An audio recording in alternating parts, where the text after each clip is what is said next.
La vente de robots stagne-t-elle aujourd'hui ou continue-t-elle d'augmenter? En fait, les robots continuent de progresser. On va dire que c'est lié aussi à une popularisation, à une vulgarisation de la robotique. On a de plus en plus de jeunes qui s'intéressent dans leur parcours d'études à la robotique, ce qui nous permet d'avoir de plus en plus de personnes qui sont capables de deviner, d'instaurer, de conceptualiser des nouvelles lignes de production et des nouvelles applications pour des robots. Là, on a vu des robots jaunes, là, on voit des robots noirs, des robots blancs. Ça respecte différents cahiers des charges. Le robot est-il considéré comme un outil à la production? Un robot aide à la production et aide surtout la partie humaine. C'est-à-dire qu'on parle beaucoup de ce qu'on appelle les TMS, les traumatismes musculo-squelettiques. Ça aide à rendre le travail plus facile, à dépénibiliser en fait le travail. Si je dois donner un exemple, on porte de lourdes charges. Par exemple, ça peut être de la matière ferreuse que je dois mettre dans un centre d'usinage. Quand je fais ça déjà 10 fois dans la journée, de me baisser, de me remonter, c'est pénible. On va dire que le robot vient en sécurité faire simplifier la masse de travail de l'opérateur pour que pendant la journée, il puisse naviguer, devenir polyvalent, s'adapter à d'autres types de machines. D'opérateur, il va devenir conducteur de ligne, il va pouvoir s'occuper des robots, s'occuper de machines, etc., etc.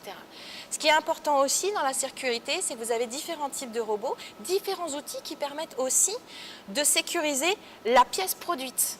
Donc, par exemple, vous allez avoir les barrières de sécurité pour avoir des enceintes, pour éviter de se heurter avec le robot, mais vous avez les mêmes barrières qui deviennent virtuelles, et ces barrières virtuelles permettent, grâce à des softs, de rentrer dans une zone et que le robot s'arrête.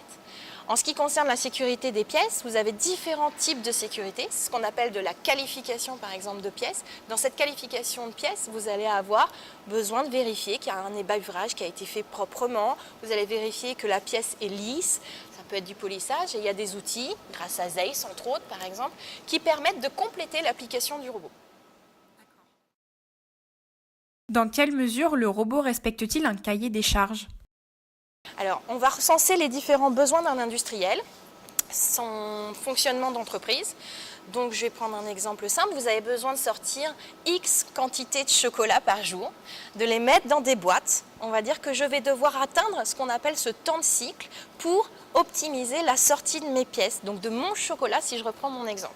Ce chocolat, on va le mettre, on va avoir des blancs, des noirs, des hauts noisettes. Chaque robot, grâce aux yeux qu'on va leur donner, c'est-à-dire des caméras, va permettre de reconnaître son chocolat, le mettre dans la boîte, d'aller à des cadences très rapides